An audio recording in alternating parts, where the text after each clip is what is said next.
be factory workers in Taiwan. So there's a situation in the Philippines which forces them to go outside of the country. Actually, out of the 104 million Filipinos, 10 million work abroad. 10 million. And more than 100,000 of them are in Taiwan. If you go to Hong Kong on Sundays, you will see Filipino workers in Central, together with the Indonesians and Bangladeshis, Nepalese.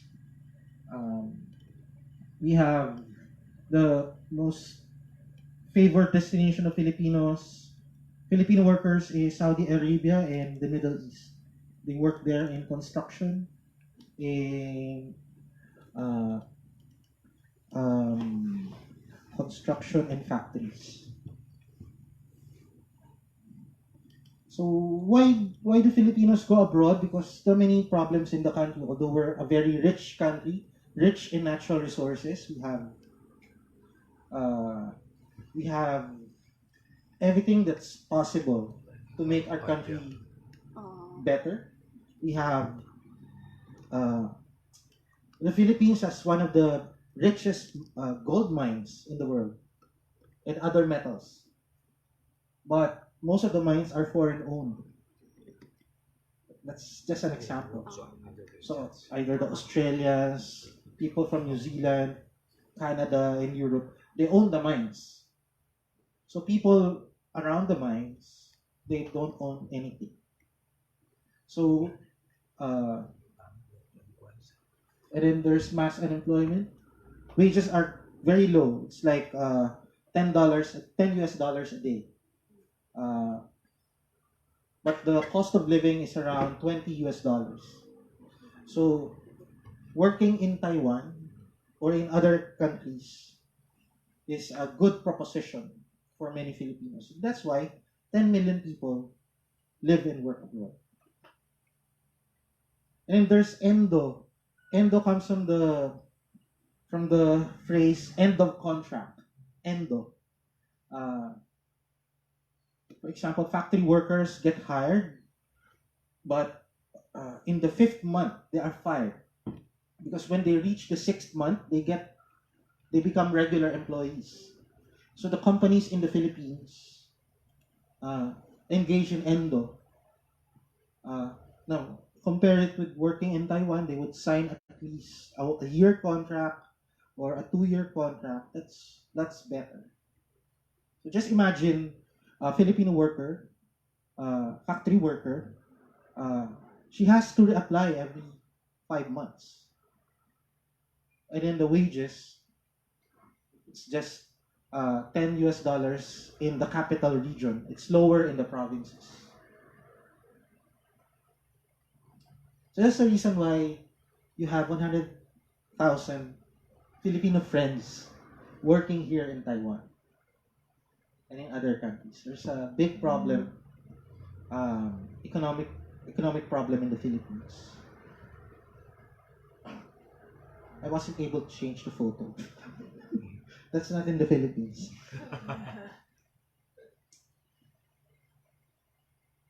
Then enter Duterte.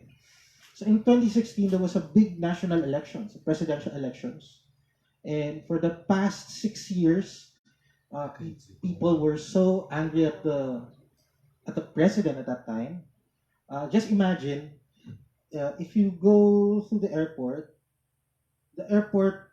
police will drop bullets, live bullets in your luggage.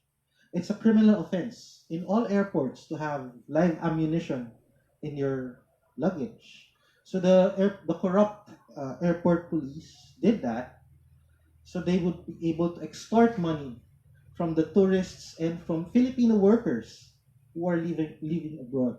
So people were so furious at the government. And that government also didn't solve the problem of the migrants. People continue to leave the Philippines because the government wasn't fixing things. We have 3 lines of our metro, of our MRT, but the MRT is smaller. And only 15 trains operate maximum 15 trains in any given day. So people were so angry in 2016, the elections, and Duterte promised change. So that in Filipino means for genuine change. So he was campaigning for genuine change, and he won. He won that elections. People were so furious at the previous government, so they threw out that government and elected Duterte. OFWs, overseas Filipino workers, we call them OFWs. They voted overwhelmingly for Duterte. For example, in Taiwan, there were 13,000 Filipinos who voted in Taiwan. Duterte got 11,544 votes. Because they believe Duterte will deliver change. So is that means they can vote overseas? Or yeah. They Yes. can vote overseas. Overseas. They could Filipinos could vote for president, vice president, senators, and party list members of Congress. So they cast votes here in Taipei.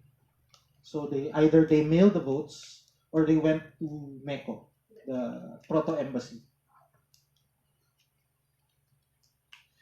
That is a small number, 432,000 out of 10 million. You have 10 million Filipinos living and working abroad. Only less than 500,000 were able to register to vote.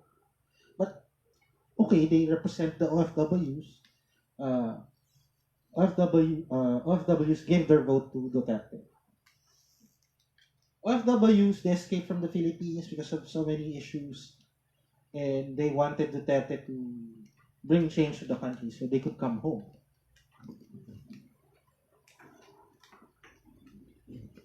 It's not Johnny Appleseed who said that. I didn't change it. So what happened to the promise of change? I'm sure you've heard about Duterte. He's always in the news, sometimes very bad. So, on the upper right, you see the Marcoses, the family of the dictator. He chose the Marcoses as friends and allies as soon as he became president. And then he also became friends with Arroyo, another former president. So basically, he made friends with the enemies of the Filipino people. So the family of this family ruled the Philippines as a dictatorship from 1972 to 1986. They were thrown out by the first people power uprising. Marcos is not there. He's already dead. He's in the Guinness Book of Records as the most corrupt dictator in the world, in history. So they remain wealthy and powerful. The Marcoses, in 1986, they were chased out of the palace. The United States sent a helicopter. They thought they're going to Hawaii. It's a place in northern Philippines, but they were sent to Hawaii in the US. They returned in 1992. And then slowly, they regained power. So this is the first family. To your left, the one in blue, that's Sara Duterte. That's the daughter of the president. She's the mayor of Davao. President Duterte was the mayor of Davao. She now heads the political party of the president. Officially, the president's party is PDP. But PDP was formed in the 1970s by Aquino, Ninoy Aquino, the anti-Marcos statesman. So they had to form a new party because the Marcoses cannot join PDP. So Sara formed a new party for her father. in the right, on the right side, that's also a son, is the former vice mayor of. So the daughter is the mayor, the son is the vice mayor Family business. of Davao. Yeah. He resigned from office early this year because he was accused of having connections with the drug syndicates. In the next elections, Sarah is running again for mayor. The other son is running for vice mayor. And then the resigned vice mayor is running for Congress. So they just love themselves. And that's the little girl, that's the daughter of the president from his common law wife. He has two wives. She celebrated her birthday in the palace last year. Very extravagant party. The most extravagant party in recent years to be held in the palace. And people were so shocked because why hold a party? It's not as if we're a very wealthy country. And the president became close with a big businessman. So here he is with some of the biggest businessmen in the Philippines. He also chose to side with the soldiers.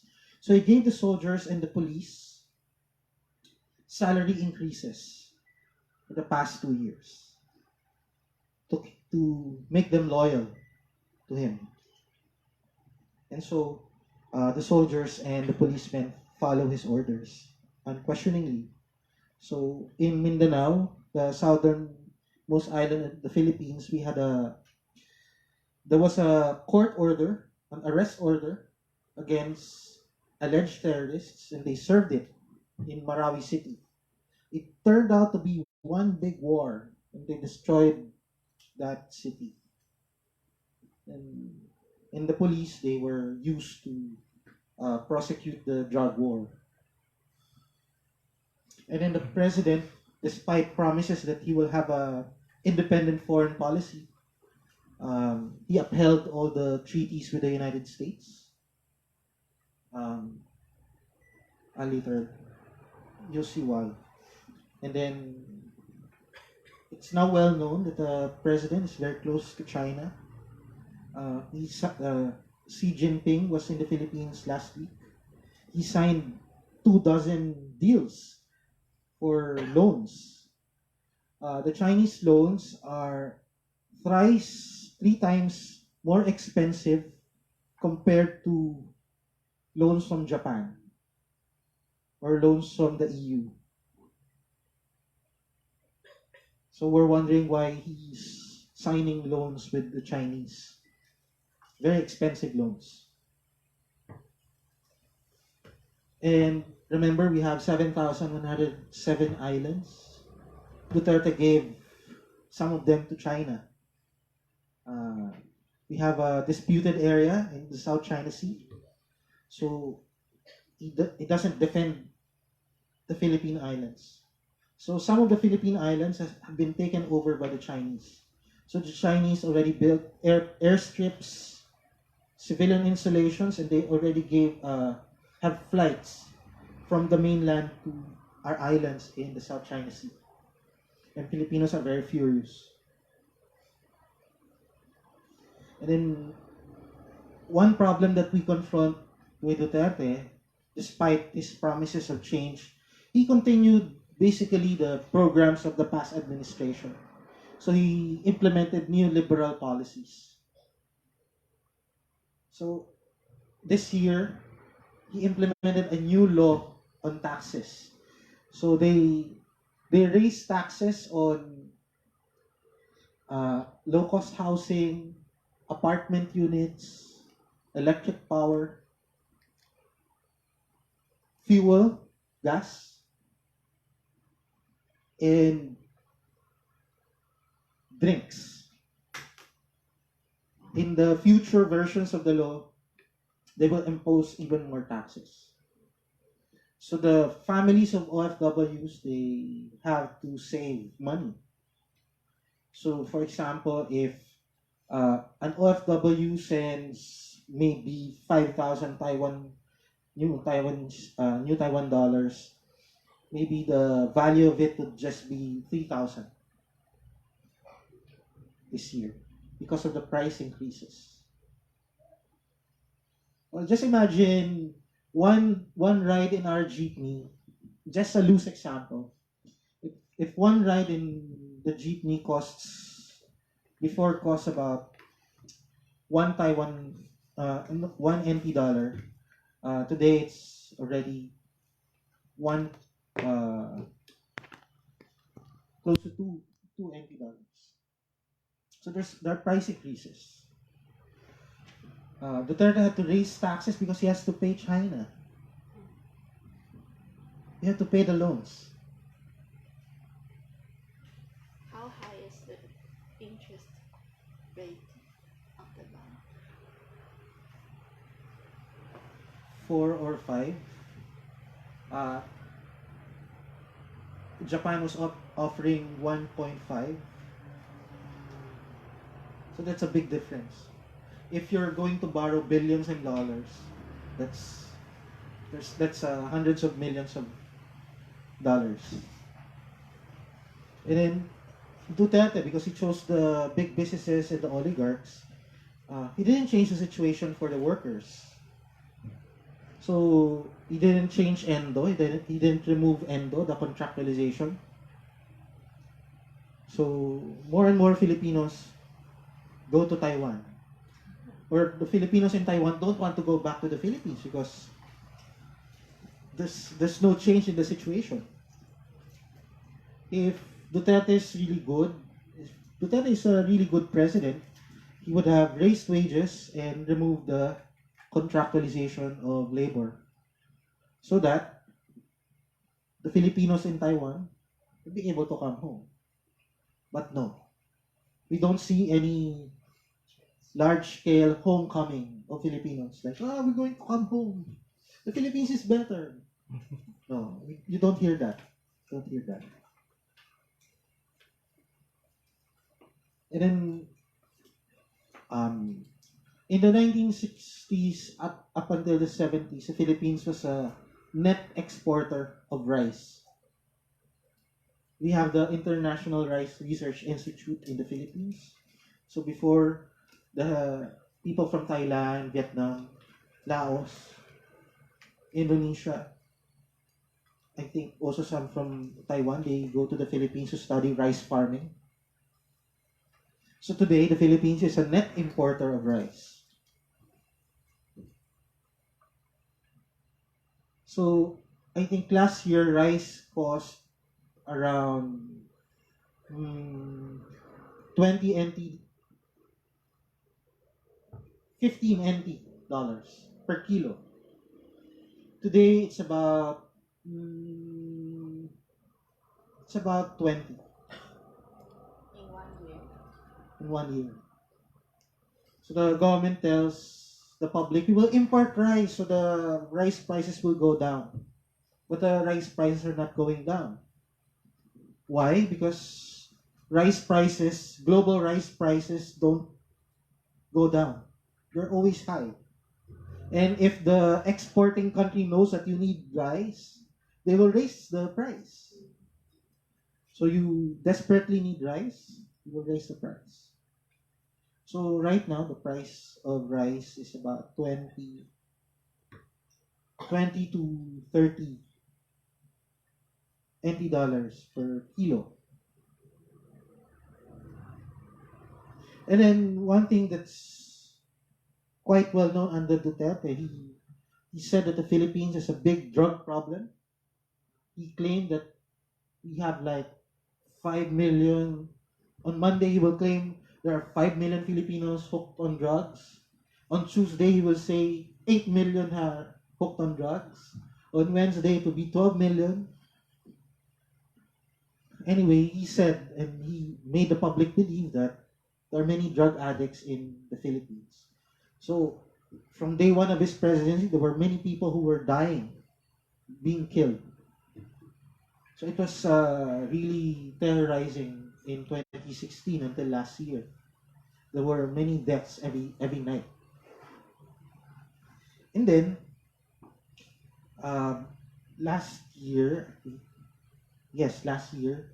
there was a 17-year-old senior high school student. His name is Kian De Los Santos. He's a son of an overseas Filipino worker. He was shot dead outside his house. And it was captured by the CCTV camera. He was begging the police to spare him, to stop harassing him because he has classes the next day. It was a Sunday. I have a class tomorrow. Stop. But he was shot to death.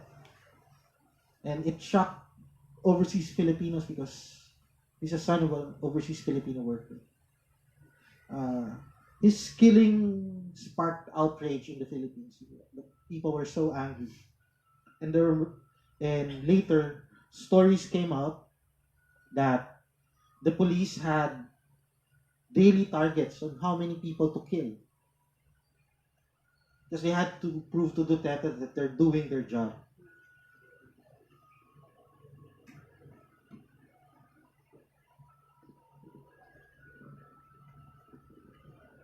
Anyway, nothing much has changed under Duterte. And that's the reason why the overseas Filipinos are still in Taiwan and in many other countries.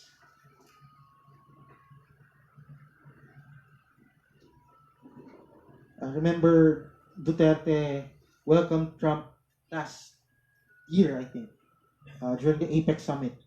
Why? Because he supported the U.S. in establishing 5 bases. We have 5 U.S. military bases in the Philippines. We used to have 2 big U.S. bases. Clark, the biggest air base of the U.S. in the entire world, and Subic, the biggest naval base.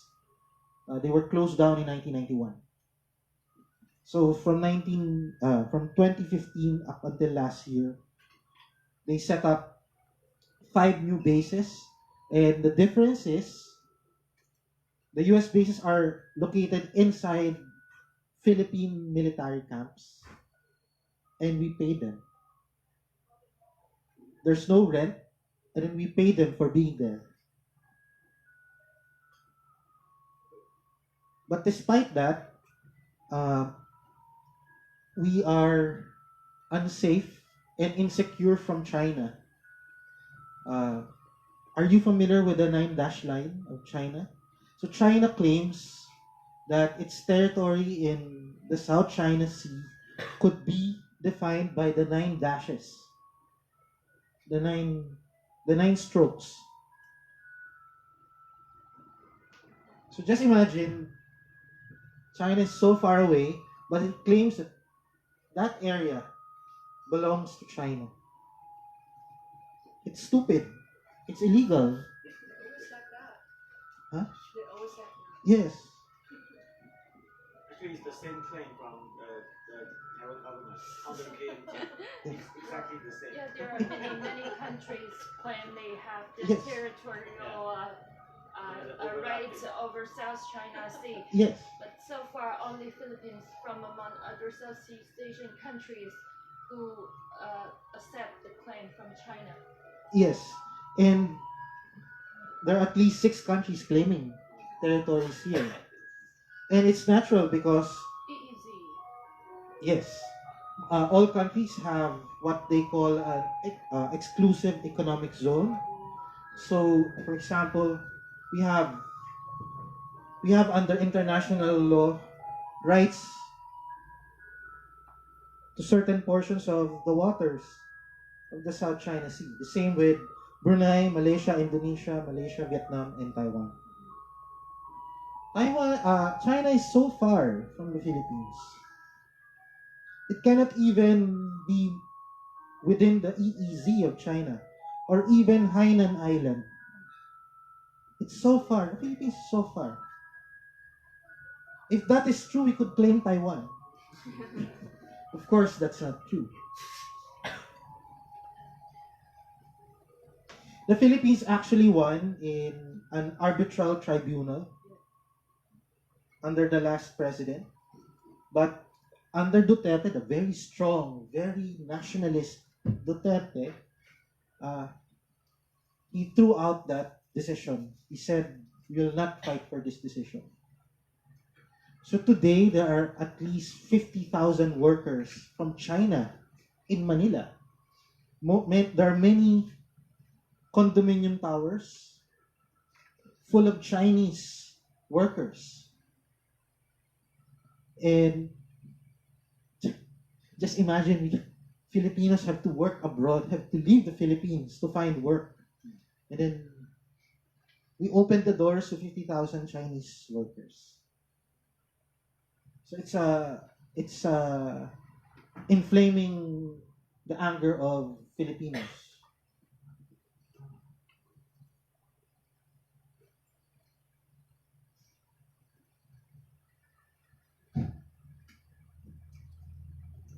Actually, since 2016 until this year, the Philippines has been placed under a state of emergency, state of lawless violence, and in Mindanao, martial law. These are constitutional terms. These are conditions set by the Constitution. It only means that the president could call on the armed forces, the military, to do some things.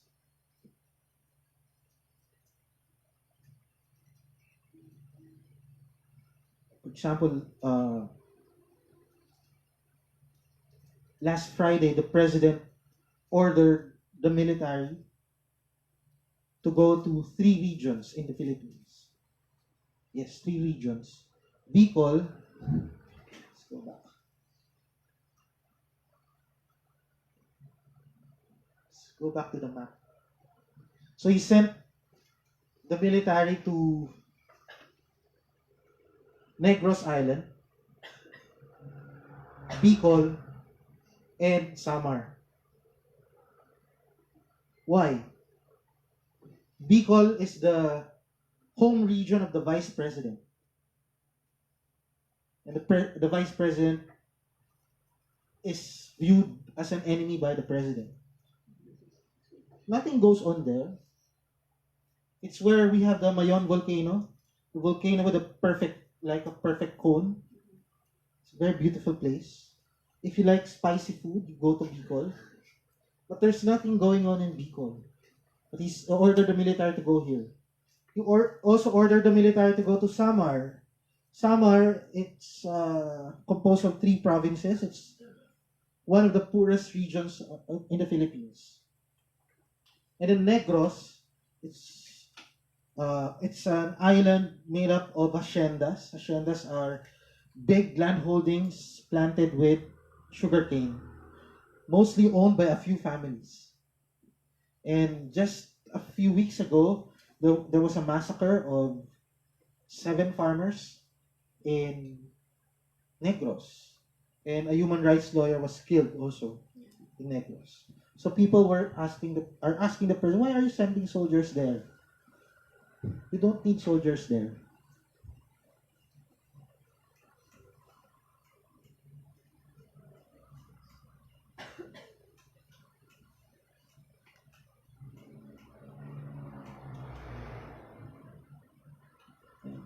President, in our view, the president is trying to form a new tyranny. He's trying to form a dictatorship.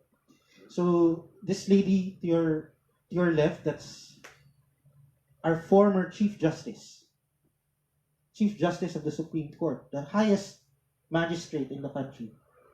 Under the Constitution, the president, the vice president, and the members of the Supreme Court, and the ombudsman, they can only be removed from office by impeachment. So it would go through Congress, and then there would be a trial in the Senate. That's the process in the Constitution. It's very clear. Whether you studied law in the Philippines, you understand it because it's being taught in schools. But look what Duterte did to Chief Justice Sereno. They filed a petition called a co-waranto. It's a removal proceeding. They claim that Sereno is unqualified to be a Chief Justice. Why? Because one day the Chief Justice said, if you have any problems with the Supreme Court or with any justice or with any judge, with any officer of the court, if you think that they are involved in drugs, please contact me. Please coordinate with me. Let's see how are we going to solve things. Duterte became so angry. And he said that Sereno would be removed. So a few months later, Chief Justice Sereno was removed. Not by impeachment, but by a co-waranto petition. Why Duterte is angry about that? I mean, why? Why Duterte? Well, because he wanted to control the court. So he wanted to behead the court. He wanted to make the court fear him. If he could remove the Chief Justice, he could remove any justice. It's a 15-member court. So how do you terrorize a court? You remove the presiding judge, the Chief Justice.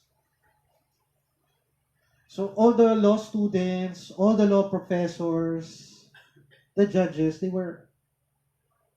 they have to study again, because it was a very anomalous thing for the Chief Justice to be removed, not by impeachment, which is what they've been taught in law school, but with a co-waranto. So they made a new law, basically. And then that's Senator De Lima. She was arrested in 2016. She used to be the chairperson of the Justice Committee of the Senate. She's a senator. And then she investigated the killings.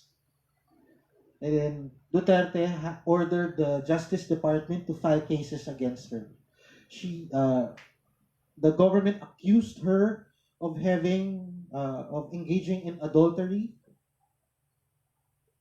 They came out with a video of her supposedly having sex. It was very scandalous. People were laughing at her. And then she got arrested.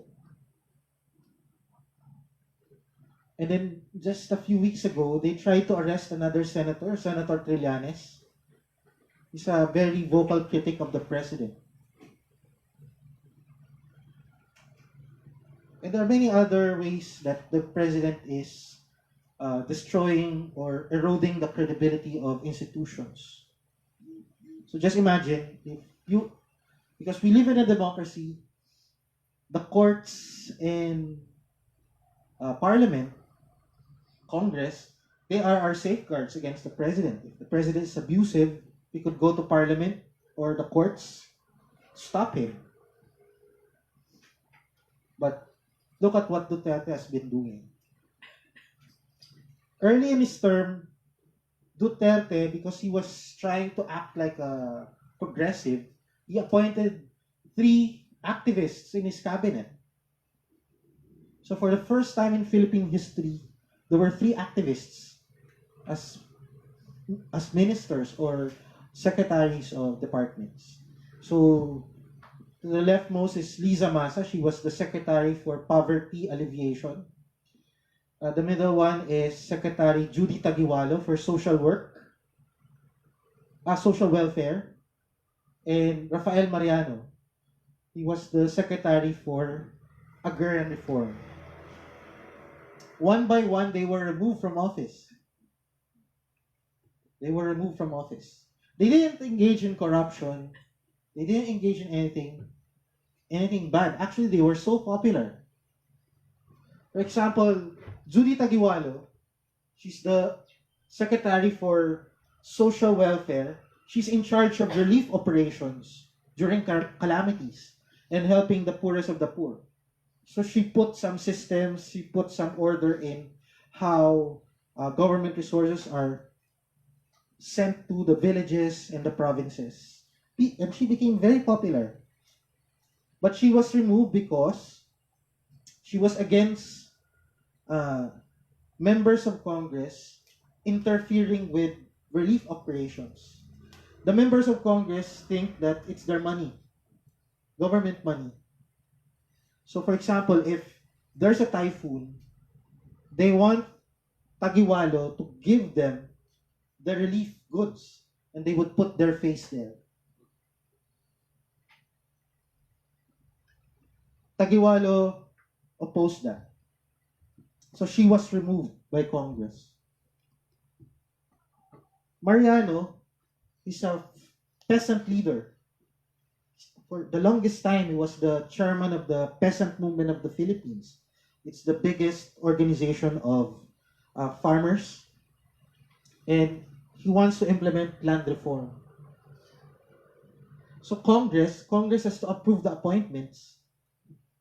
It's like in the US, we have a commission on appointments.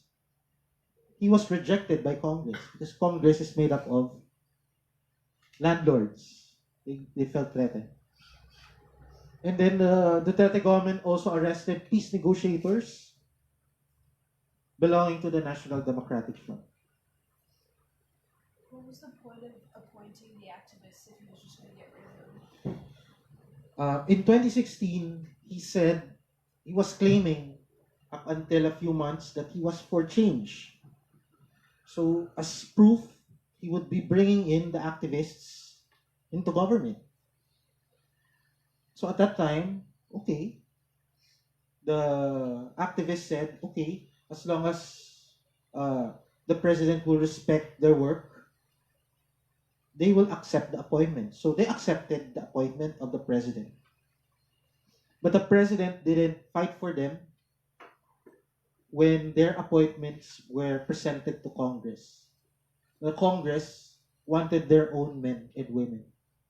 So they have been replaced by the usual politicians, relatives of politicians or military officers. So the new social welfare secretary is a former general. Same with the Department of Agrarian Reform. General.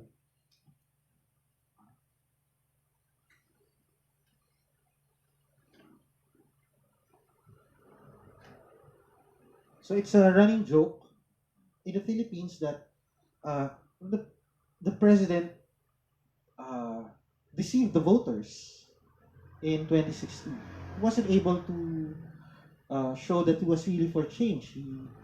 He became friends with the Marcoses, he became friends with Arroyo, he chose the military, he chose the big businessmen, he chose China, he chose Trump. So it didn't mean anything substantially different. And that's why there have been protests since 2016. So this was an evening protest in the main park in Manila, in Luneta. In the evening, we lit up our phones. This was a big rally against the burial of Marcos. Marcos was buried as a hero, the dictator. Duterte gave him the highest state honors. I think we're the only one. Philippines is the only country to do that. Hitler was burned. Hitler's body was burned. Mussolini was hanged. And then people stabbed him, his body. Then Franco of Spain, he was given an ordinary burial. In the Philippines, Duterte gave him a hero's burial. So there was a big protest, mostly by young people. They were so disgusted. And then this year, Duterte tried to silence an online news agency called Rappler. He ordered the Bureau of Internal Revenue, the tax collector, and several other agencies to try to close down Rappler. But we prevailed. We fought back. So that was a rally in Quezon City. we called it a Black Friday. And then there have been big protests exposing the abuses of government.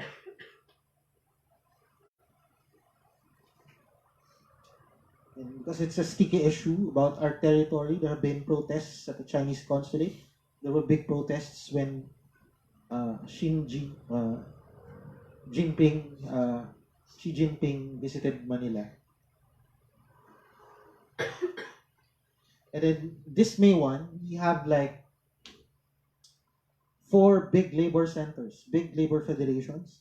And for the first time in history, they came together for May 1. They used to have separate rallies all over the country.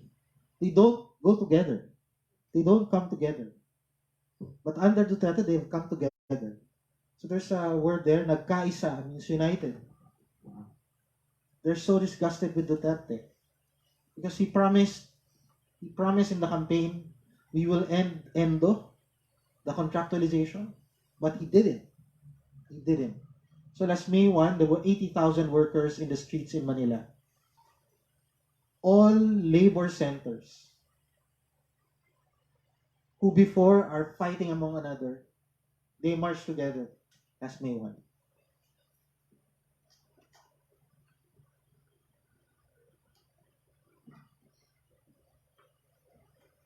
And every year we have a State of the Nation address of the President. So this year, last July, it had the biggest demonstration going to our House of Parliament.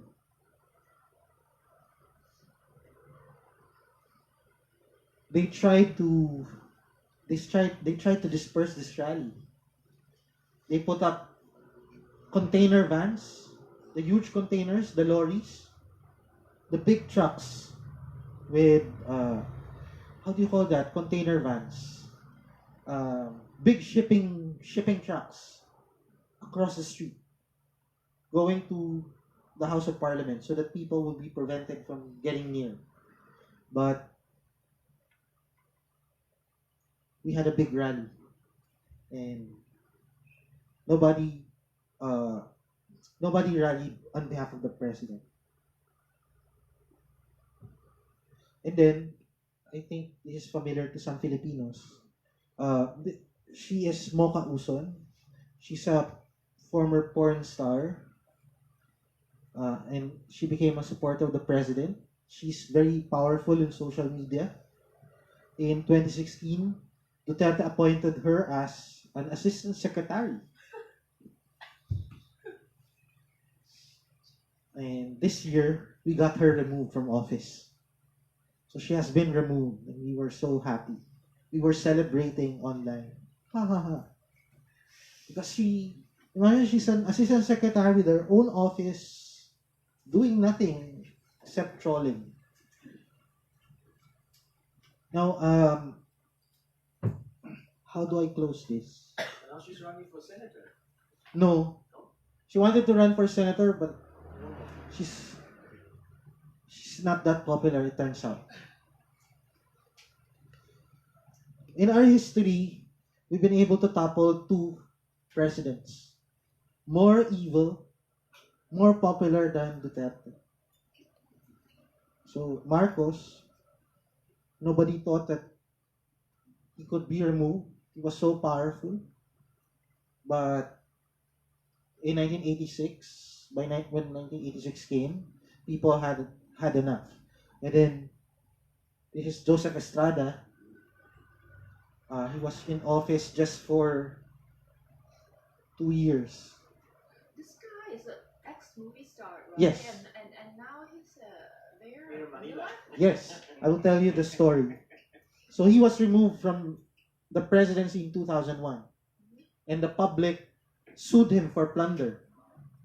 So under Arroyo, there were private prosecutors, meaning people's lawyers, appearing in court to try him, to prosecute him. So he was convicted. He was convicted for plunder. He was found guilty. But Arroyo pardoned him. Arroyo pardoned him in less than a month. So he wasn't able to serve even a single day in jail.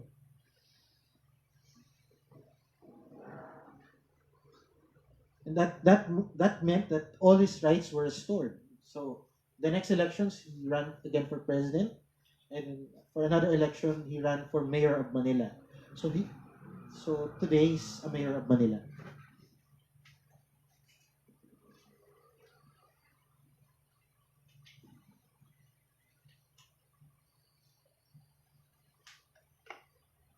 He's also a friend of the president. He's also a friend of Duterte. Which party does he belong to? He has his own party. What is the name? PMP, Partido ng Masang Pilipino. We don't have, the political parties in the Philippines are just nameplates. They don't mean anything. So, for example, the ruling party today, PDP Laban,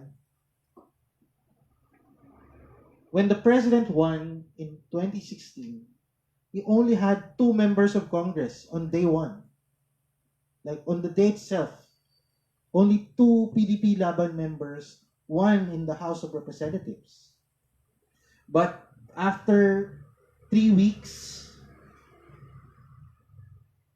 members of the other parties joined PDP Laban. So today, PDP Laban is the majority in Congress. So the former members of PDP Laban, the members of PDP Laban today are former members of the Liberal Party, the ruling party before. So just imagine, I'm sure it would be unimaginable. Like, for example, after the elections, because the Komintang won, the DPP members would leave DPP and join Komintang just to join the majority. That cannot happen. People will be angry in Taiwan. Like you will kill the DPP if they do that, right? But in the Philippines, that's what they do. So, The Philippine people don't angry. what? The Philippine people don't angry. We cannot stop them. We cannot stop them. It's most of the members of Congress, they belong to the landlord class or the business class. So they just swap positions, entire families, just like the Duterte family. They're all good friends. So there are no alternative candidates because the alternative candidates would have no money to run for office. Or they get killed. Or they get disqualified one way or another.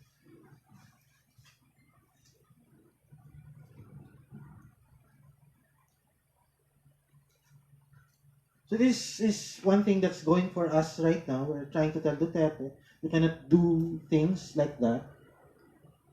People will go out to the streets, we will challenge you. And next year there will be elections for the Senate. So we will elect 12 senators of the upper house and all the members of the House of Representatives.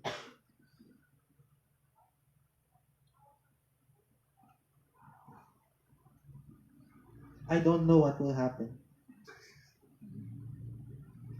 You can't imagine. I don't know. Because in the Philippines, the opposition is blaming the public for Duterte.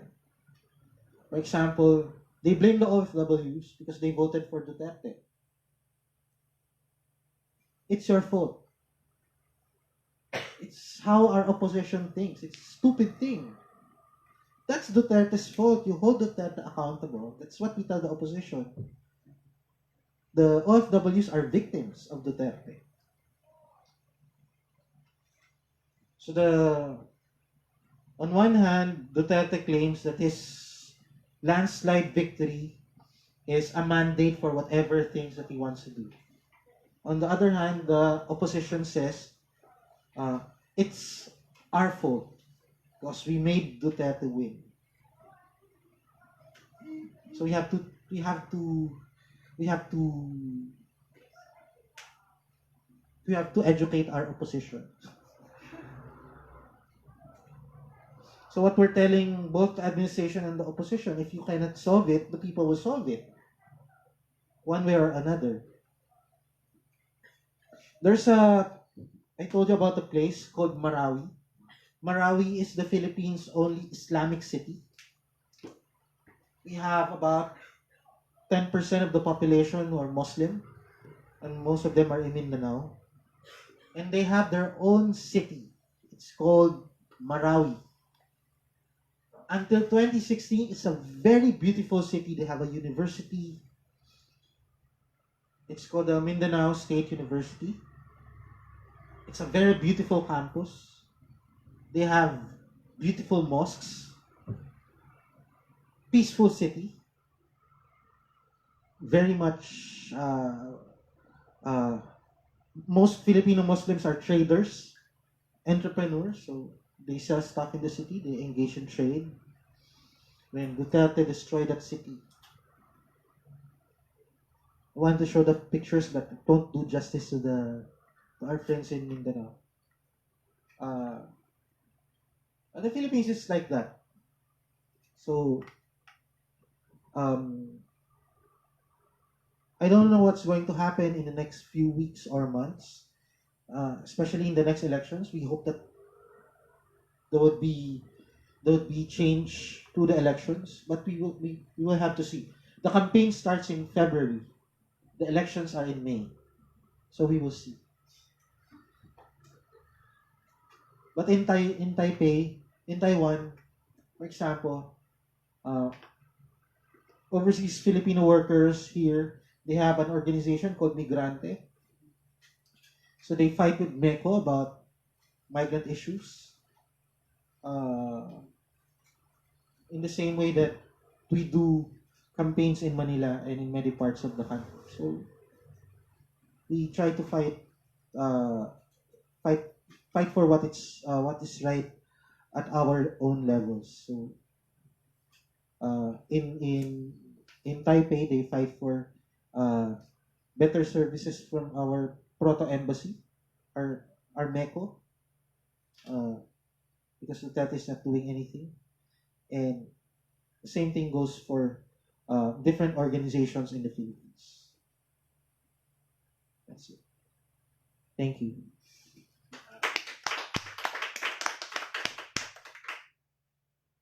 So we open the floor for the participant today. Anyone wants to ask questions? Or we just pass the microphone and the one who hosts the microphone will ask one question. Or you can introduce yourself because we forgot to have this section in the beginning. So you can introduce yourself and what do you want to know more? Introduce myself. Yeah.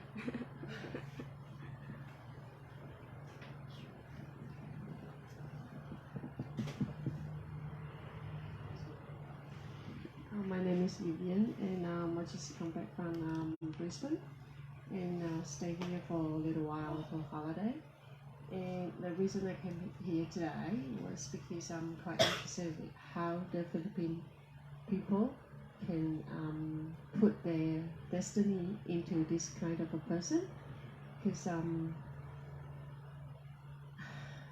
well, to me, that's both sides.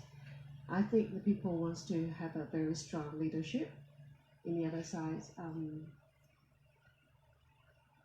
it seems like kind of a conflict happens together at the moment, and it not just happens in Philippines, also in US, and I think also in China as well. So yeah, I'm just quite interested in this kind of topic. So that's the reason why I came today. And okay, that's it. And thank you for the talk. Introduce yourself. Oh. Okay, my name's Megan. I'm from Brisbane.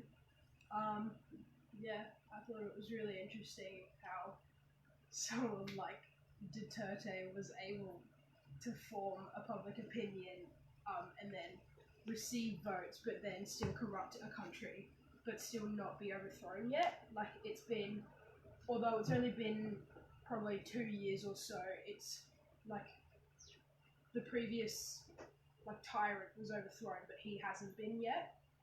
So I find it really interesting how there's not another like public figure that's maybe come out or like, I don't know, like risen towards his opposition for all the other people to be like, oh, I want this guy to be the next president, and I actually want him to have a change, like make a change.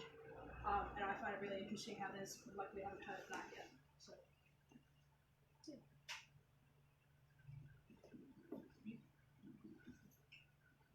Okay, I'm Ray, and I'm a college student. To be honest, I didn't know the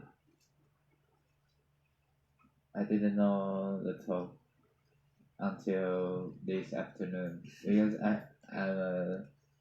I'm a college student, major in geography, and I came here to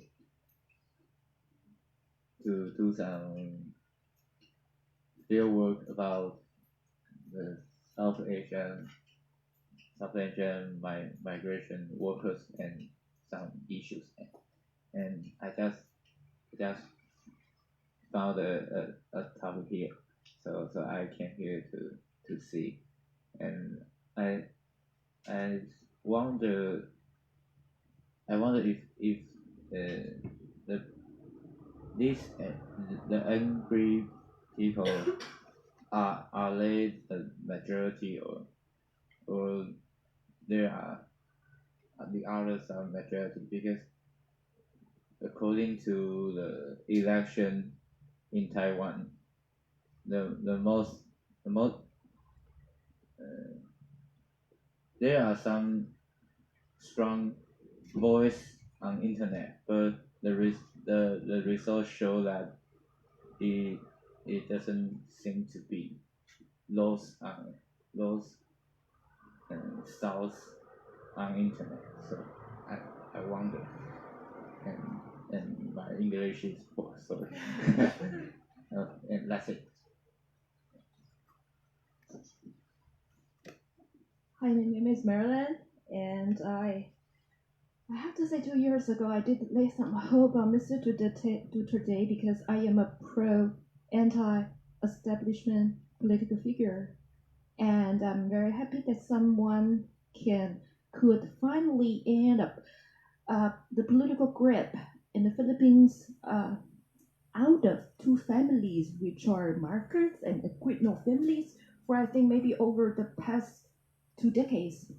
And also, as far as I know, Mr. Duterte is so popular among Taiwanese migrant workers from the Filipinos, because just before his election, I guess about 1 or 2 months before his election, he came here. He visited face to face with those migrant workers. It was like a riot. It was, yeah, right. And that's how I learned he is nicknamed Tikong, something like that.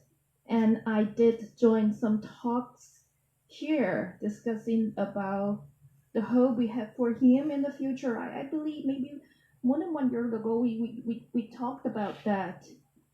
And we also had a talk with some people from the Philippines. I'm pretty sorry to say that me personally, I didn't see any change that he claimed he's going to do. And another thing interesting that I found is that I joined one Facebook club, which is called Asian Alliance Against Red China.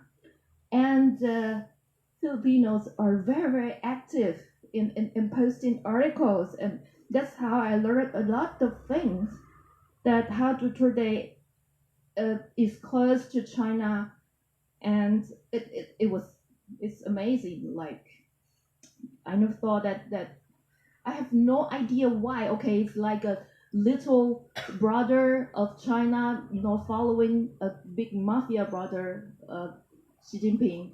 So I just don't know how, and maybe just because he came from anti-establishment status that he claimed to be. So after he grabbed his power, he would like to establish his status.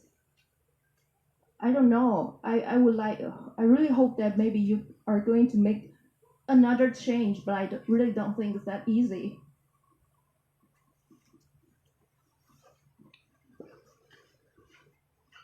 Would you like to?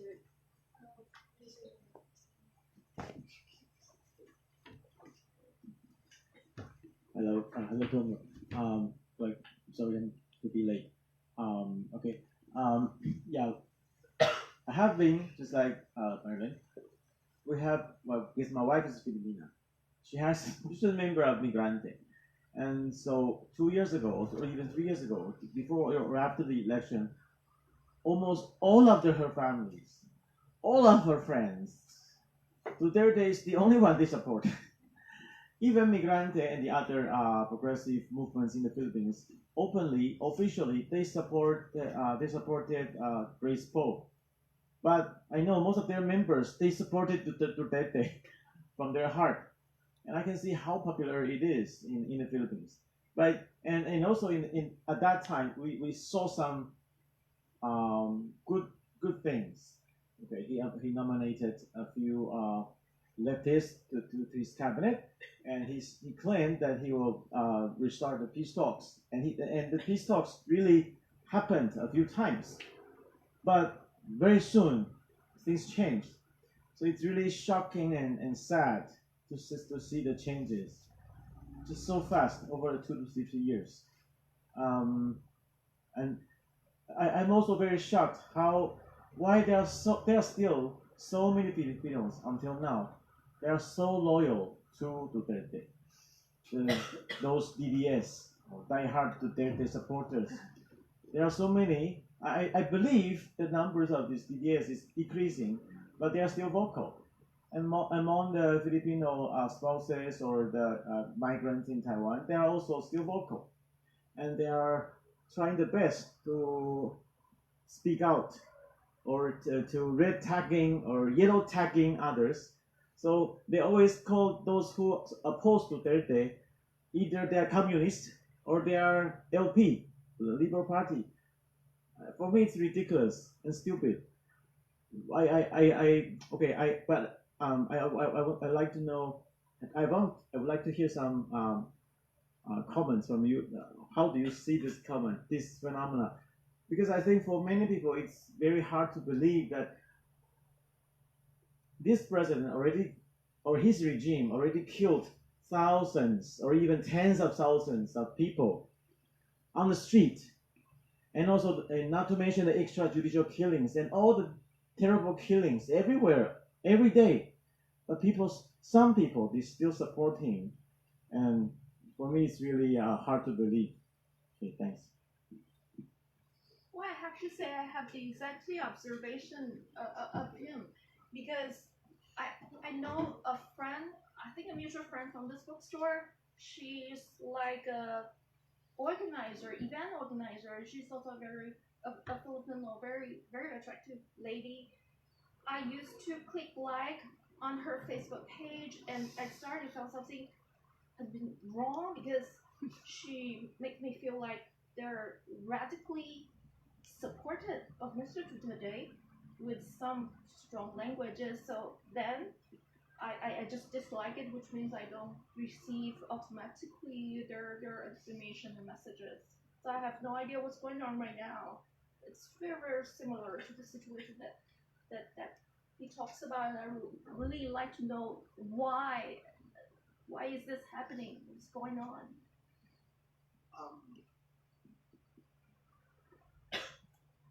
It's a combination of factors. By 2016, it was already the 30th year since 1986, since the first People Power Revolution. Just imagine 30 years. And it was also an Aquino. It was the president. And it was a mess. It was a mess. We actually argue Aquino paved the way for Mr. Duterte, because if he was really a good president. Is that Corazon Aquino? Corazon Aquino was the president after Marcos. Yeah, yeah. And then the president in 2016 was Benigno Aquino III, her son. Yeah. So in 2016, the people were so fed up with the 30 years of liberal democracy. Transportation is so bad. There's no land reform. Mass unemployment. Prices are high. So it was a recipe for any tyrant. It may not be Duterte. If somebody else with the same language waving the flag of change would have won. But Duterte was the most brazen to campaign as a champion of change.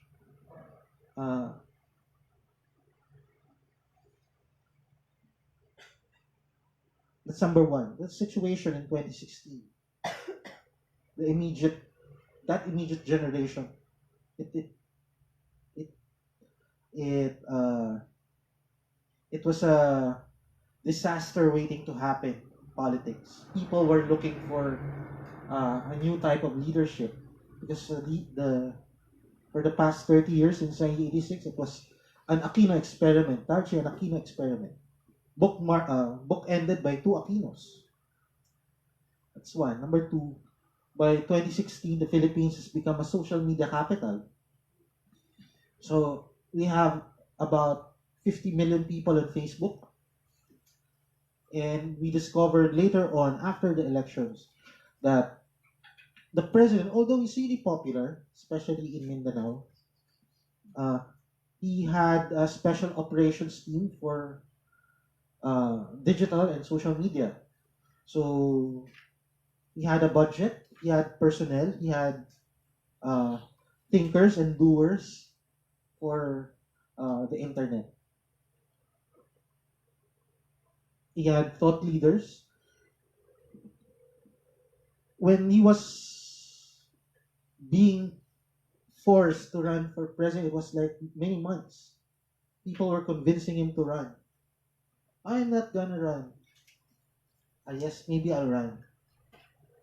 No, I'm not gonna run. So it's like many months. And by the time he officially declared, he already had a very strong base of support in Mindanao and online.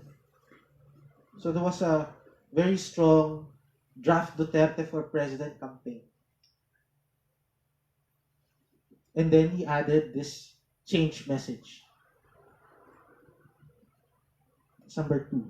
Number three, that's related to number one. The Marcoses were involved. So the Marcoses, we weren't able to get all their loot, all the money that they stole. So they have some of the biggest Facebook pages before the elections, and they were supportive of Duterte, the Marcoses. So if you will notice, it's hard to differentiate the Duterte pages and the Marcos pages. The Duterte pages are very pro-Marcos. The Marcos pages are pro-Duterte. And it turns out, by the time Duterte won, came out openly that he supported Marcos in some other regions. Number three. And number four, we have a weak opposition. We have a very weak opposition. Do you have? Yes. Because maybe by now, we should have a very strong opposition leader. It would be a counterpoint to Duterte. But up until now, the vice president was the highest ranking oppositionist in government. She's just playing around. She's not challenging Duterte. The next one was removed from office. The Chief Justice. So that's number four, the weak opposition. And the fifth, weak institutions. that should answer some questions. Because you're actually asking, how come are Filipinos not able to hold Duterte accountable? That's where institutions come in. But Duterte is attacking the institutions. He's attacking the court. He's attacking Congress from within. He's recruiting the majorities of both Congress. So he cannot be impeached. The Congress cannot remove him from office or cannot investigate because they're loyal to him. He appointed the new ombudsman, the anti-corruption court. A corrupt person appointing the head of the anti-corruption court. And then he's just waiting. We have an agency called the Commission on Human Rights. It's a constitutional body. Just like the Commission on Elections, the Commission on Audit, it's a constitutional body. Last year, the Pro-Duterte Congress gave it a 1 peso budget. But of course, they returned it. But they just wanted to show that we could harm you, we could hurt you. So Duterte is waiting for the term of office of the chairman to lapse, to end. So he could capture the Commission on Human Rights. And then he's attacking media. So the institutions of accountability are being corrupted or are so weak. We're supposed to be a US-type presidential democracy. So we have a president, head of government, and head of state in charge of the executive branch. We have a Congress, 2 houses, the Senate and the House. There's check and balance.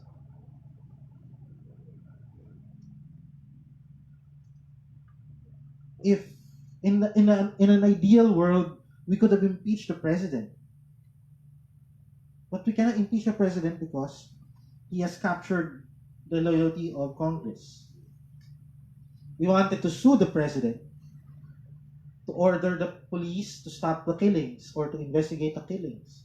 But he has beheaded the court. He has removed the Chief Justice. So it's the public will just get angrier in the end. I'm hoping that the opposition will find a new way, a new narrative. Because their narrative right now is to blame the public. You have to correct your vote in 2016. Something like that. It's stupid. I tell my friends from the opposition, that's stupid. That's the stupidest thing that you're going to say. Like, for example, I went to the shelter, the migrant shelter here, and most of them were pro-Duterte. But I spoke something against Duterte. And I told them, between all of us here, when you come home, you'll still see the mess that you ran away from. That's Duterte. And then my visit last year, there was still no new taxes.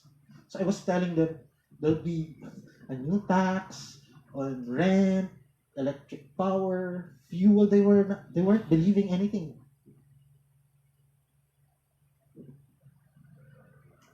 So I'm telling my friends in the opposition, you have to change your narrative. No, you cannot blame the OFW who voted for Duterte because they didn't do that to themselves. It's Duterte who did that.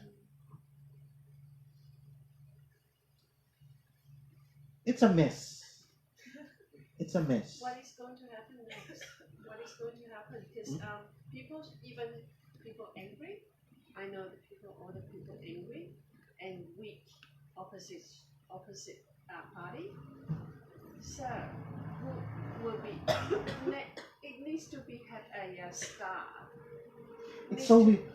Remember, usually the midterms, it's often the opposition that wins. Yeah. In the midterms. Yeah. This is the situation why I'm not so hopeful. There are only 12 senators to be voted. 12. So the administration party of Duterte has like 16 candidates. 16. So for sure, 4 will lose. Why have 16 candidates for 12 positions? And then the opposition just has 8 candidates. It's a stupid situation in politics. We have the stupidest politicians. So we're telling the opposition, why only 8? Yeah. So you're giving 4 seats instantly to the administration. You should have like 12 seats. Fight for 12. 12-0. So to give a strong message to the president. So they only chose 8 who are loyal to the vice president. So there's a candidate, Nery Colmenares, belonging to the left traditions, quite popular. He was excluded in the 8. He is friends with almost all of them individually, like with 7 of them. But he was not included in the opposition slate, the opposition coalition. So we're telling the opposition, okay, that's all that you could do. Maybe the public will set up a 12-member slate. We still have like 3 months to have a 12-member senatorial slate. We're trying to tell the leaders of the opposition to give something good to the public. You mean the Liberal Party? Because yes, the Liberal Party. Because they cannot just wait for the public to vote for them. Like, they cannot just do like that, vote for us. They have to fight Duterte. They have to show that they deserve the vote. Meanwhile, the administration, they're like very comfortable. You have many candidates. The president supports us. The president campaigns for us. That's the situation right now. So, for example, earlier today, there are many people who are saying, no to 8. Make it 9, make it 10, make it 11, make it 12. So people are trying to convince the opposition. They want to convince the opposition to have 12 candidates. I hope they adopt 12 candidates. What else? Why is Duterte doing this? He says that he is not going to live forever. He's not going to live long. He's actually sick. He takes fentanyl, an opioid. He got cancer or something. No. He said himself just very ill, but I have no idea what kind of illness that he's got. Nobody knows. But what he has confirmed is that he takes fentanyl. Fentanyl is supposedly administered only in hospital. It's the drug that killed Michael Jackson. Maybe there are many kinds of drugs that kill him. Yeah, maybe. Yeah. Fentanyl is one of them. So, for example, why is he signing deals with China? Remember, he's close with big business. So the deals with China pertain mostly to infrastructure. So most of the businessmen close to Duterte will benefit from the deals, from the contracts. We only have 2 telcos, 2 internet providers in the Philippines, Globe and Smart. So there was a big Duterte campaign for this. It's faster internet. We have the second slowest internet in Asia. We're fighting with Afghanistan. Or sometimes Iraq. And that's one reason why Filipinos in Taiwan don't want to go home. So on day 1 of this president, he said, we will have a 3rd telco. So that's 2 years ago. And just this month, the process ended. And we have China Telecom coming in as a 3rd telco. Just in time for Xi Jinping's visit. So imagine there were many applicants. And then days before Xi Jinping's arrival, the government announced we have a 3rd telco, China Telecom. Is China going to future. I don't know. So people are angry. People want faster internet. They hate the duopoly. But they hate Duterte more for giving the third telco to the Chinese. Filipinos are very sensitive about privacy. Like, why? Why China Telecom? There were many applicants. And when they chose China, they don't have anything. Like they don't have towers. They don't have anything. They only have money. They have the name China. There are other applicants who have facilities. There are other applicants who have franchises from Congress. But Duterte chose China Telecom because he loves China. Now, why that China Telecom? Because the China Telecom has a partner, Filipino partner. China Telecom can only own 40%. So the 60% is owned by a Filipino. That Filipino is a friend of Duterte, Dennis Uy.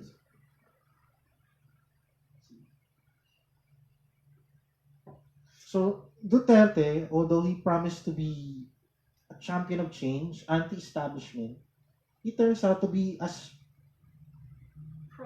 pro-establishment. He wants to be Of a course. part of it because now he has chances. Yes, and he has all the chances. Yeah. He has all the power to be the at the top of the establishment. Yeah. So he has cronies in business. He has cronies in Congress, cronies in courts. Now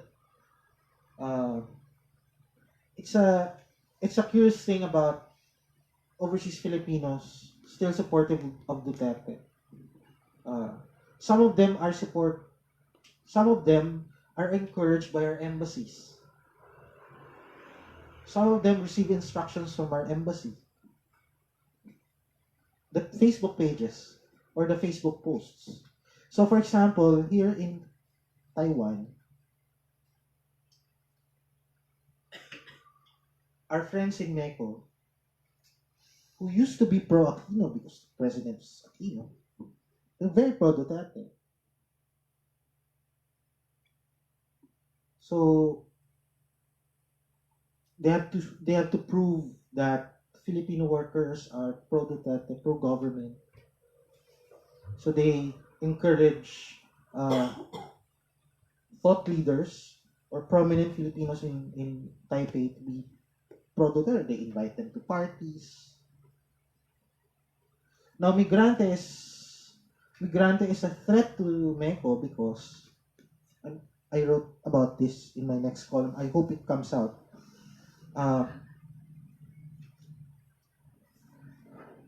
How do I explain this? If you go abroad, Taiwanese, you go to your teco if you need help. You expect teco or your Taiwanese embassy to be pro-Taiwan and pro-Taiwanese. So different in the Philippines. That's not true in Meco. So in Meco, according to stories that are told to me by workers, they don't want to open on a Sunday. Sunday is a day off of Filipinos. Filipinos here are not expats like in companies, like working 8 to 5. They cannot leave their places of work in the factory, taking care of grandma, or in the fields. They can't do that. They can't at any given moment leave their work and go to Meco. So what happens? Because they're closed on Sundays, when they have their days off, that's their day off, they pay the broker or they pay the agent fees so that the broker would transact on their behalf. So the process becomes more expensive, and it's good business, very good business. So that's why Meco is so scared of Migrante and the other perceived to be anti-government migrants because they challenge that. If MECO is forced to open on a Sunday, the brokers, the agents, and their partners within MECO will lose business. Hundreds of millions in NT dollars in business. Because for sure, the brokers and the agents have friends in MECO. Because they transact business on behalf of the OFWs. I'm sure if the Taiwanese embassy or TECO does anything close to that, you will be angry. Like, because they make it hard for you to transact business. But that's the problem with MECO. So Duterte is meaningless to the Taiwan OFWs in Taiwan. It doesn't introduce changes even in how MECO is run. And that's why you will read posts about migrante being communist, terrorists. Why? Because migrante wants to fix things. They want MECO to open on a Sunday. Why? Because that's what's good for the overseas Filipinos. So on their rest day, they could go to MECO, not pay fees or charges. Imagine we just have to pay a few thousand NT dollars to get a passport, a renewal of a passport at the MECO. If you go to the agent, you'll pay double or more than the amount. Which media are you going to publish this article? Our newspaper, the Manila Bulletin, Oh, yeah. In Filipino? in English. In English. Oh, do we have a chance to read it? Yes. So is there an online version? No, I submitted it today. So You submitted it today. Yeah. Are you? Do you have to be careful about your safety after you publish this? no. Okay. No, the newspaper is a conservative paper, When you say and they love me. No, no, they value my. They invited me to be a columnist, so it's an opinion column. I would like to know what does it mean being conservative in the Philippines, because conservativeness means different things in different countries. Conservative. It's a right of center, pro-business paper. Pro-government. It's a very pro-government paper. So every week, in a small portion of my column, I would be free to write whatever I want to write about. Well, that's good that they gave you this. Yes, I'm so happy. I'm so thankful to the Manila Bulletin. I was actually, when they invited me, I never believed it. Like, Manila Bulletin. Because I have a friend there, and then one day told me in 2014, Tonyo, could you write for us? Which section? I told him, which section? I could write something about tech. It's non-political. Technology. No, in the opinion page. In the main opinion page. You must be joking. It's a Manila Bulletin. And then, maybe a month later, for an entire month, he was telling me, write for us. It was every day. And then, I asked him, could I talk with the editor? I cannot believe this. I met with the editor, and she told me they wanted to have fresh voices in the paper, younger voices, although I'm not so young. So will they just do whatever you write to them, or they will do some edit? Will they do? They rarely edit. Okay. I've never been stopped from writing about any topic. They don't suggest any topic. They don't care. Okay. As long as I send it before the deadline, they care about the deadline. Like, I'm scared if they begin to call. Tonyo, where's the... It hasn't happened. Maybe it has happened once or twice that they called me They called me because they didn't find the column in the email. So I was in a bus in Manila somewhere, traveling. So I had to open my notebook, my laptop, and send the column. And since when did you start this kind of cooperation? 2014. Do you feel stressed after you're doing all the opinion like writing? When you do? No, I feel relieved whenever I write, and it's published. The stress used to happen after, because I'm going to share my column on Facebook, and then there will be comments in the paper's website. So I started under Aquino. Started writing under Aquino, so I was very anti-Aquino. So the yellows at the time were angry at me. The yellows in support of President Aquino, supporters of Aquino. But I was anti-Aquino. And then when it was under Duterte, it's very critical of Duterte. And they call me yellow. Only because I'm anti-Duterte. What color represents Duterte? Red. Oh, okay. Red. Okay. So if I'm not yellow, actually Lennon talked about this, I'm a communist. So I'm telling them, no, I'm a Filipino, I'm just writing.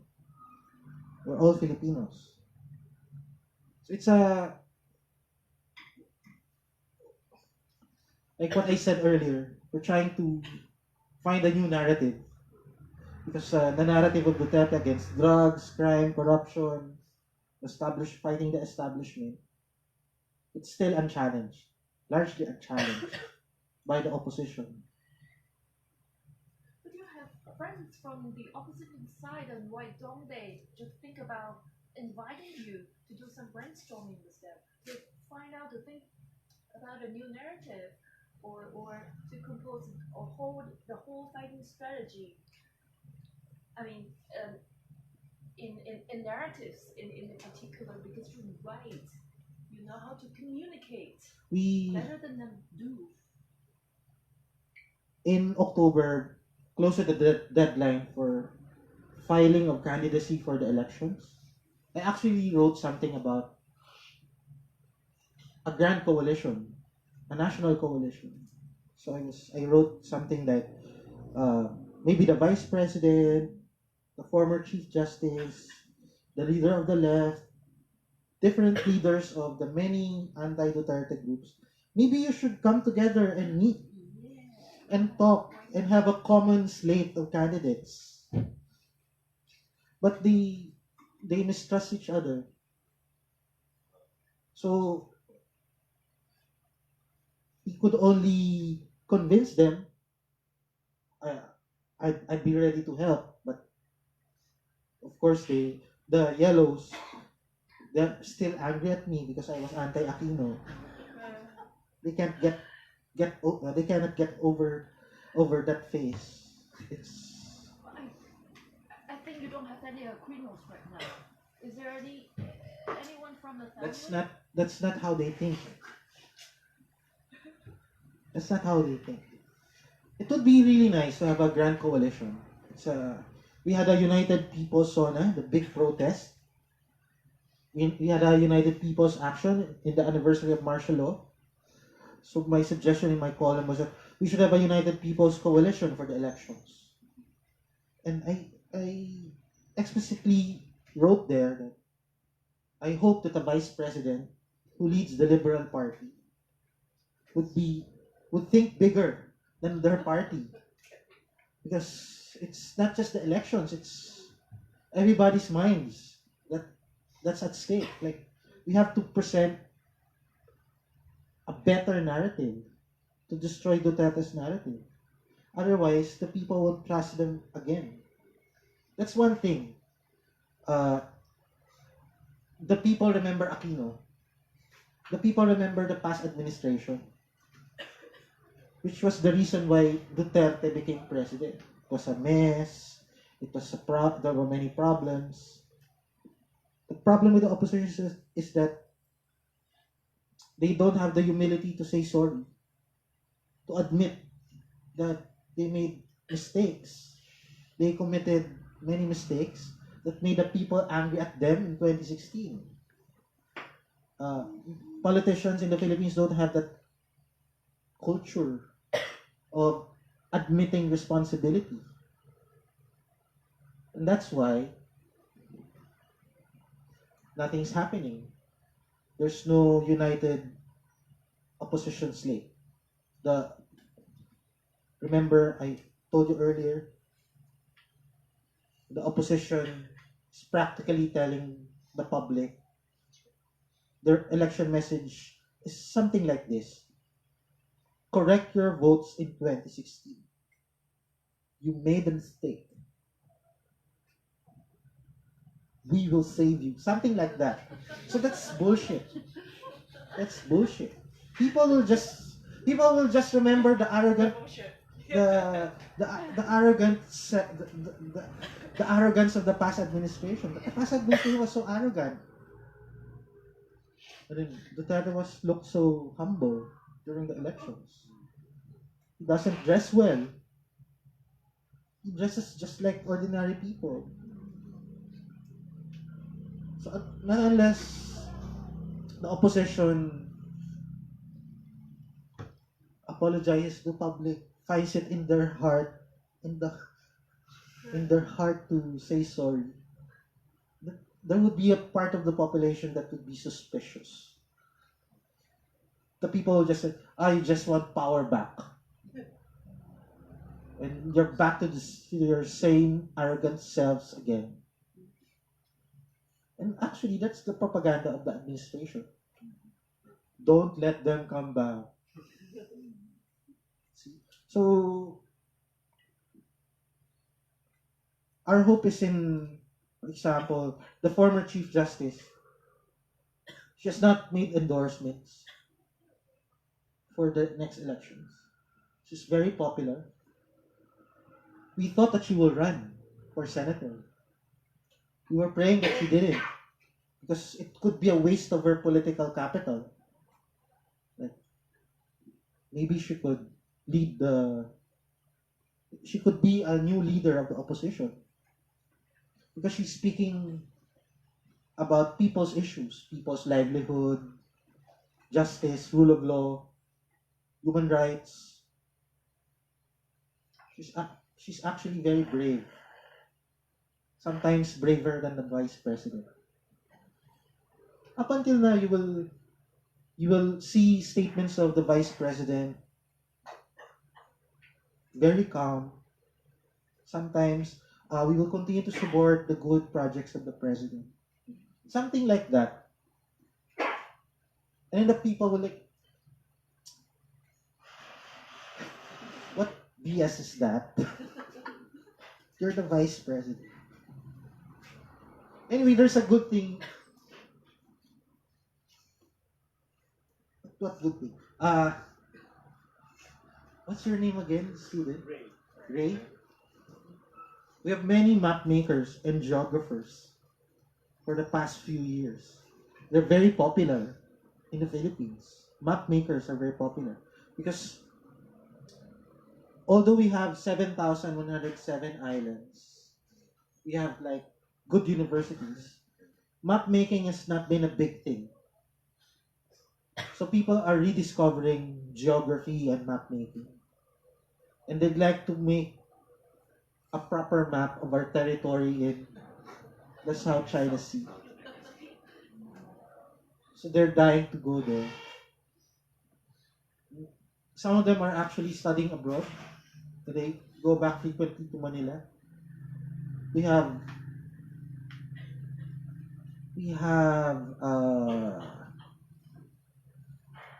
the last big map thing that happened was after the big typhoon, Yolanda. So before Yolanda, we had a poor mapping of Tacloban, the eastern side of the Philippines. But because of, what's this? Open Maps. Open Map and Google Maps. We had better maps. And we tell the government, look, oh, there used to be a bridge here. Please build a new bridge. And that's a good thing about the map. You could compare the old and the new maps. There used to be a bridge here. There used to be a school here. Please build a bigger school. Kasi you could have many friends in Manila studying geography. I have a question. She's mentioned about your own safety.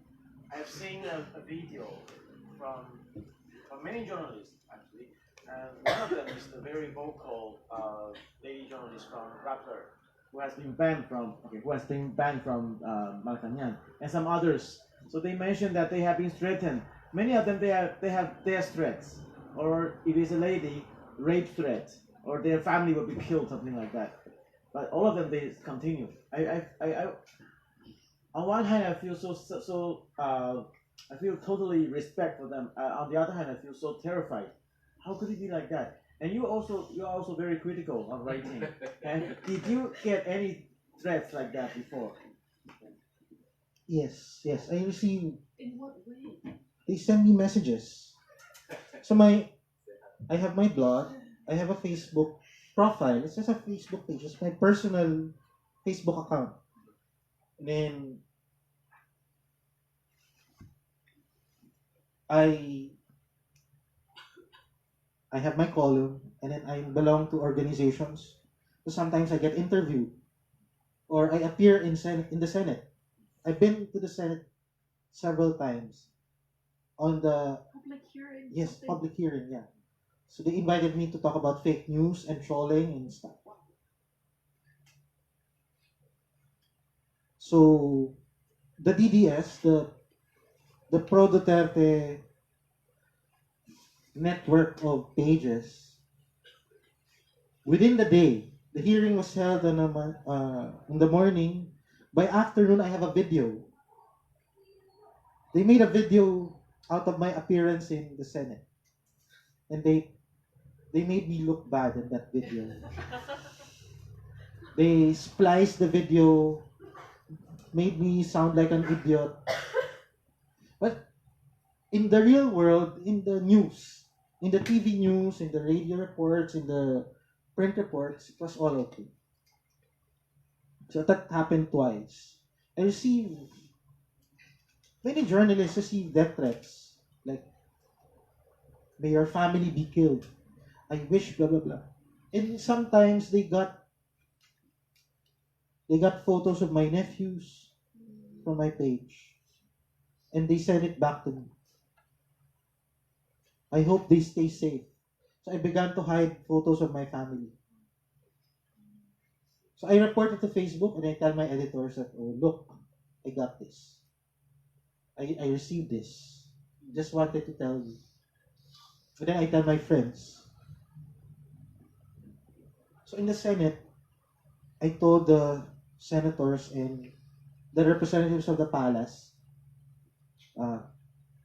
this is going on because it's encouraged by the president and his supporters. This could be fixed if the president and his officials will speak properly, will don't make threats, will not insult the public. Because almost all those things happen in pages supportive of the president. I think you saw some of them very, very militant, very harsh words. It's encouraged in the pages belonging to the president. So the Senate even summoned, they called Facebook. They called Facebook. So Facebook sent a representative, and they asked Facebook how to fix it. So the Facebook people just gave their usual script. It's up to the administrators, it's up to moderators. And then we told the Senate, look, we don't need Facebook for this. They have stuff to do. It's up to the administrators of the government pages. If they say hate speech is not allowed, online abuse is not allowed, grave threats are not allowed, and delete those comments, there'll be less problems. The issue is they encourage such kind of language. So I want to share with the audience here some similar thing that was happening in Taiwan. Some DDS people, they are doing the red tagging or yellow, actually mostly red tagging to us, to a Taiwan organization who supported Filipino workers and also other nationalities, the migrant workers, and also Migrante, which is a Filipino migrant workers organization. They openly attacked our shelter. So it includes SPA, Serve the People Association, or 桃园市群众服务协会, and Migrante. There is a broker whose name is Jenny Gao. She's a close friend of someone working in Meko, Gina Lin. They used some screenshots from some former some workers who stayed in our shelter before.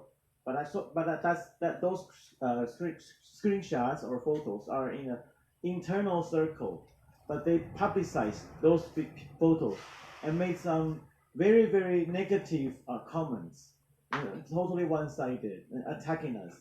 And so they exposed the privacy of many people actually. And for example, maybe there's a lady who's drinking, and you say, they are making it as a club. And when there are some people playing the cards, just playing cards, they said, that's a gambling place. They are doing like that. And not only that, they mentioned several people as undocumented migrant workers. Okay, and they post their pictures, their full names, and to expose them. Okay, I don't want to say if they are legal or not, but actually they are legal, and they are working legally here in Taiwan. And they openly said, my wife, who's Filipino spouse in Taiwan, and also another Hilda, she's a chairperson of Migrante in Taiwan. She's also a domestic worker here. They openly said these two persons are New People's Army, which was an armed wing of the Communist Party. That's totally ridiculous. Both of them, they have been migrant workers for years. And my wife married me for 3 years. How can they be, we don't say it's good or bad, but we just say the true or not. How can they be an MPA member in the mountain with the guerrillas fighting with the government? How could it be possible? It's totally ridiculous, but they can openly say that. And it's not only but in the Philippine context, it's not only a silly joke. It means a lot. Because the president, Duterte, he has openly said, I want to kill all of the NPA. I want to bomb them. I want to, and he openly demanded the soldiers. He really said so. He said, shoot the vagina of the female NPA members. So violent, so fascist. So if you say someone who's a communist or NPA in the Philippines, in Taiwan, or in many other parts of the world, it might be a joke, or it might be just your opinion. But in the Philippine context, it means, these people is killable. It's a sign. It's a sign to the government or to those guerrilla, to those army or those those people who are organized by the government. That these people, you can kill them. And both of them, they are from Mindanao, which is still under martial law. Every year or every other year, they have to go back their hometown to see their families. So this kind of comments is making them under their threats very, very seriously. Okay, thanks. But let me add to that. It's not one way. this is not one way. The officials in MECO are able to do that because they're not being held accountable. Just imagine an embassy official of Taiwan engaging in gossip openly, using your full name. Would that be acceptable to the people of Taiwan? Then most probably they would be sued. They would be punished. Because that's a total waste of time and a disservice to the name of Taiwan. So these MECO officials who are doing this, they could be held liable under Philippine law, violating civil service laws, violating anti-graft laws. They violate privacy laws because there are certain cases filed with MECO and the details are leaked to the public. They're leaked to Facebook. That's illegal. So we're just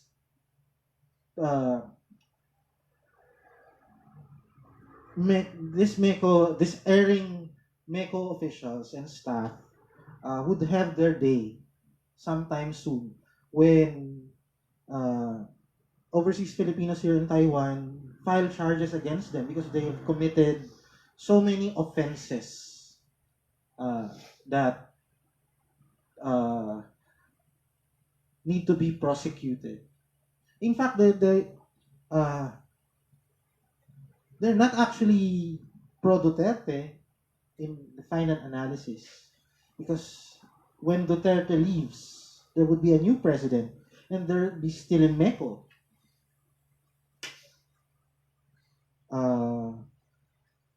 They're taking care of themselves. It's all about business. They could just tell the DFA, the Foreign Ministry in Manila, oh look, we are keeping order among Filipinos in Taiwan. We are attacking the enemies of the president. Blah blah blah. But actually, they're also taking care of themselves by stopping the organizations such as Migrante from promoting reforms in MECO.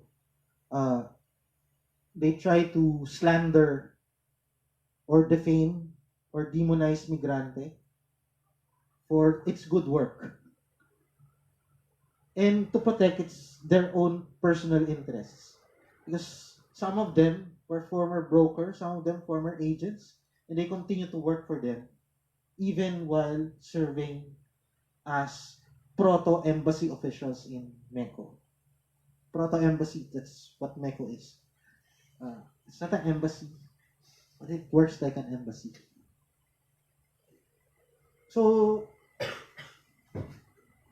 maybe when in the next year when our Congress discusses the budget for the foreign ministry, for the DFA, maybe we could summon members of MECO to explain.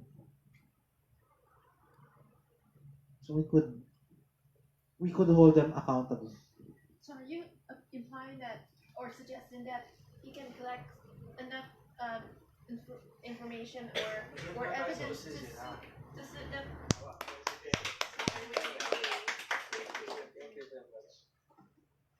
To sue them maybe someday in the future, and are there any macro officials prosecuted successfully? I mean, I think there have been